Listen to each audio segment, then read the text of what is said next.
რას გააკეთებს ილია ტოპურია, როცა იდგება ისლამ მახაჩევის წინააღმდეგ? ეს ბრძოლა შეცვლის ყველაფერს. მოგესალმებით UFC-ს სამყაროში, სადაც ყოველი სლემი, ყოველი დარტყმა, ყოველი ნაბიჯი ორნახევრად მეტ მნიშვნელობას იღებს. დღეს ვისაუბრებთ ილია ტოპურიასა და ისლამ მახაჩევის შესაძლო დაპირისპირებაზე.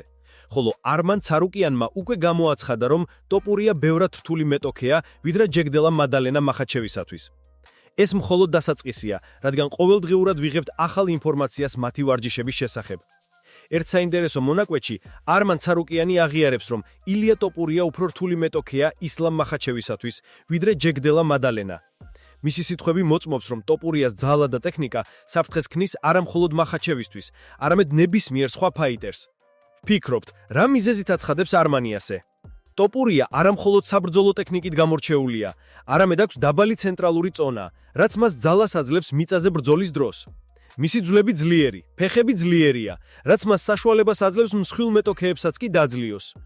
მაგალითად, მისი ვარჯიშები მერაბ დვალიულთან აჩვენებს, რომ ტოპურია ვარჯიშის დროს ძლიერად ავლენს ტექნიკას. მიუხედავად იმისა, რომ მერაბი ძალით დიდი ფაიტერია, ტოპურია მას ბევრ ეპიზოდში აჯობებს. ეს ნიშნავს, რომ მისი მიწაზე საბრძოლო უნარი უაღრესად მაღალ დონეზეა.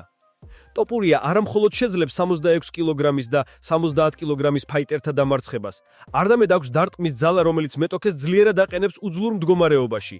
მისი ტექნიკა მარტივად ნეიტრალობს მოწინააღმდეგის შეტევებს, ხოლო დარტყმების სერია იწვევს ქაოს რინგზე. გარდა ამისა, ფსიქოლოგიური ასპექტიც დიდ მნიშვნელობას იღებს. მახაჩევი, როგორც წესი, თავს არიდებს რისკს, უპირატესობას ანიჭებს მიცაზე კონტროლს, მაგრამ ტოპურია მზად არის მუდმივი ზეწოლისთვის, რაც არ რთულებს მახაჩევის დაცვას. შესაძლოა თქვენი კითხოთ, მაგრამ ჯეგდელა მადალენა შეძლო მიწაზე მოხვედრა ტოპურიასთან. მართალია, მაგრამ ეს მხოლოდ დასაწყისია. ტოპურია სწრაფად აღადგენს კონტროლს, გამოიყენებს ილეთებს, რომლებიც მან ოლივეირას წინააღმდეგ აჩვენა. ასე რომ, როცა ილია ტოპურია შეიჭრება ფაიტინგში ისლამ მახაჩევთან, ჩვენ ვიხილავთ არა მხოლოდ ტექნიკურ დუელს, არამედ ფსიქოლოგიურ თამაშს, სტრატეგიას და უნიკალურ საბრძოლო უნარებს, რომლებიც შეიძლება გაანადგუროს ნებისმიერი მცდელობა. მაგრამ ის, რაც აქ ყველაზე საინტერესოა, ჯერ კიდევ გველის. როგორ შეძლებს ტოპურია დაამარცხოს ისლამ მახაჩევი, თუ მახაჩევი ყველა ხრიკს იცის? პირველ პოლკში ვიხილეთ ტოპურიას სტრატეგია და უნარები. ახლა გადავდივართ კიდევ უფრო ღრმა ანალიზში. ილია ტოპურია არა მხოლოდ ძლიერ დარტყმებში და მიწაზე ბრძოლაში გამოირჩევა, არამედ აქვს უნარი სტრატეგიულად წინა პლანზე წამოსწიოს ბრძოლა. თუ გავითვალისწინებთ მის ვარჯიშებს მერაბ დვალიშვილთან, ვხედავთ, რომ ტოპურია შეუძლია გაუმკლავდეს უფრო დიდ და მძიმე ფაიტერებს. მისი გაწონასწორებული სტრატეგია გულისხმობს სწორ დისტანციაზე შეჭრას, კონტრშეტევის მომზადებას და მოწინააღმდეგის დასუსტებას რამდენიმე დარტყმის შემდეგ. მახაჩევი, როგორც წესი, ინარჩუნებს მანევრირებას დისტანციაზე და ცდილობს მიწაზე კონტროლის მიღებას. მაგრამ ტოპურია მუდმივად ზეწოლას ახორციელებს, რომელიც არ რთულებს მახაჩევის დარტყმას ან დაცვას. მისი დაბალი ცენტრალური წონა და ძლიერი ფეხები იძლევა შესაძლებლობას, რომ კონტრშეტევები უფრო ეფექტურად განხორციელდეს. ცნობილია, რომ ტოპურია იოლად აკონტროლებს მეტოქეს ბრაის მიჩელის შემთხვევაში, როცა პირველად მიწაზე მოხვდა. ეს აჩვენებს, რომ ტოპურია კარგად ადაპტირდება წინააღმდეგობის სხვადასხვა სტილებზე და შეუძლია სწრაფად აღადგინოს კონტროლი. მთავარი სირთულე, რაც ტოპურია შეუძლია წინა პლანზე წამოსწიოს, არის ფსიქოლოგიური ზეწოლა. მისი წინა დაპირისპირებები აჩვენებს, რომ მოწინააღმდეგეებს სირთულე უჩნდებათ მენტალურად, რაც ხშირად განსაზღვრავს ბრძოლას. ეს არის ის ნაწილი, რის გამოც არმან ცარუკიანი აცხადებს, რომ ტოპურია უფრო რთული მეტოქეა, ვიდრე ჯეგდელა მადალენა. გარდა ამისა, ტოპურიას დარტყმის ძალა ასევე დიდ როლს თამაშობს. მან უკვე დაამტკიცა, რომ შეუძლია დაამარცხოს 66 კილოგრამიანები და 70 კილოგრამიანები, რაც ნიშნავს, რომ მისი დარტყმა საკმარისად ძლიერი იქნება, რათა მახაჩევის თავდასხმებს დასჯიდეს. მისი სტილი არის სწრაფი, ზუსტი და ფრთხილად გათვლილ დარტყმებზე დათუძნებული. თუმცა არსებობს კითხვა. შეძლებს ტოპურია შეინარჩუნოს დარტყმის ძალა მაქსიმალურ ეფექტურ დონეზე 77 კილოგრამამდე, ეს დაახლოებით 170 ფუნტი. გამოგვიგზავნეს ინფორმაცია, რომ კი, მისი დარტყმა ძლიერია და შეუძლია დაძლიოს ნებისმიერი მსხვილი ფაიტერი. ეს ნიშნავს, რომ ფიზიკური მონაცემები ტოპურიას მხარს უჭერს სტრატეგიულად. ამას ემატება ის ფაქტი, რომ ტოპურია მუდმივად მოძებნის სწორ დისტანციას ბრძოლაში, იძლევა რამდენიმე დაუკავშირებელ დარტყმას ერთბაშად და ქმნის ქაოსს მოწინააღმდეგის დაცვაში. ასეთი სტრატეგია მახაჩევისთვის განსაკუთრებულ გამოწვევას წარმოადგენს, რადგან ის ცდილობს მიცაზე კონტროლის მიღებას, მაგრამ ტოპურია ყველაფერს ზეწოლით პასუხობს. თუმცა რაც აქ ყველაზე საინტერესოა, ეს ბრძოლა შესაძლოა არასდროს დასრულდეს ისე, როგორც ჩვენ ვარაუდობთ. შემდეგ პოლკში გაიგებთ, თუ როგორ აპირებს ილია ტოპურია მართოს ისლამ მახაჩევის ყველაზე ძლიერი შეტევები. უკანასკნელი პოლკიდან გადავდივართ ბრძოლის უფრო დახვეწილ ანალიზზე. ილია ტოპურია არ არის მხოლოდ ძლიერი დარტყმებით და მიწაზე კონტროლით ცნობილი. არამედ მას აქვს უნარის სრულად მოახდინოს ბრძოლაზე ფსიქოლოგიური დომინირება. როდესაც ტოპურია შედის რუკაზე ისლამ მახაჩევის წინააღმდეგ, ის მუდმივად ეძებს გზას დისტანციის შესამცირებლად და კონტროლის მისაგებად. მახაჩევი ძირითადად ცდილობს შესანარჩუნოს დისტანცია, გამოიყენოს ფეხები და მიწაზე დომინირება, მაგრამ ტოპურია მუდმივად ზეწოლას ახორციელებს.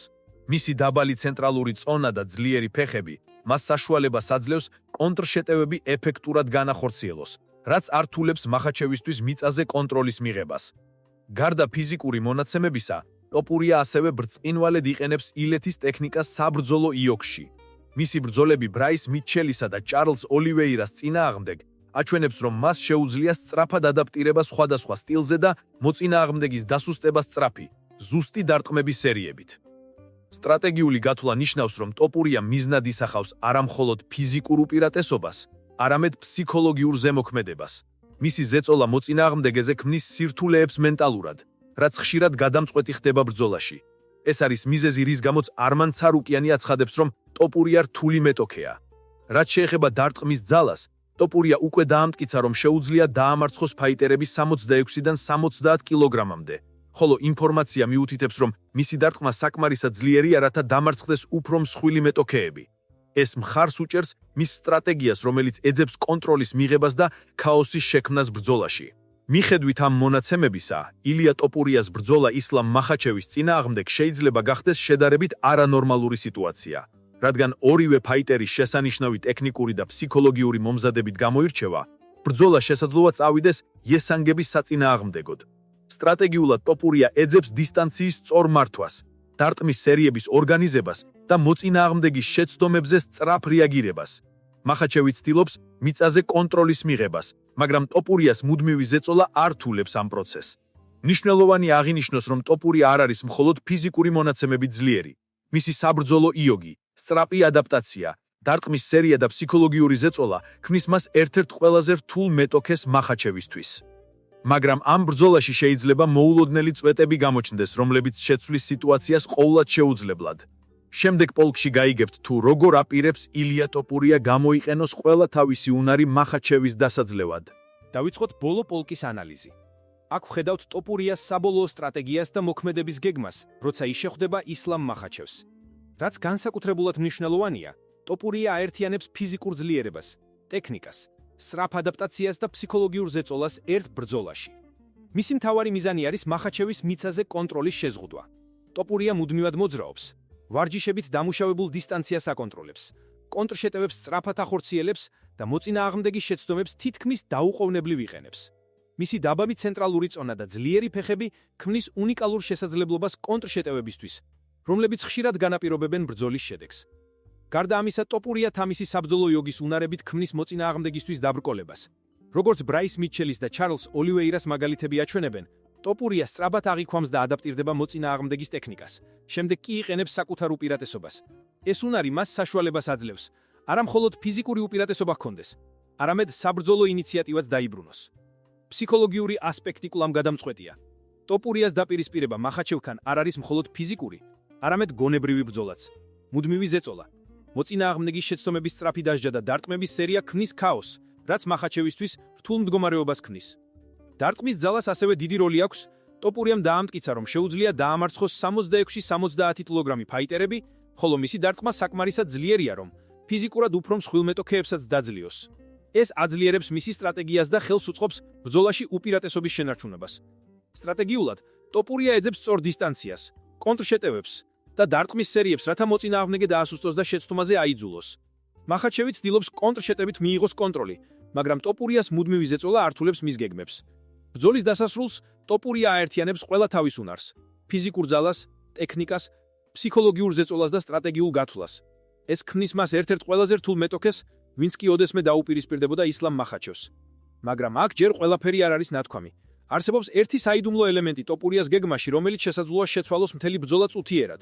რა იქნება ეს ელემენტი და შეძლებს თუ არა ტოპურია მახაჩევის ყველაზე ძლიერი დარტყმის გადალახვას? პასუხი გამოიცნოთ მხოლოდ შემდეგ, დაუჯერებელ UFC-ს დუელში.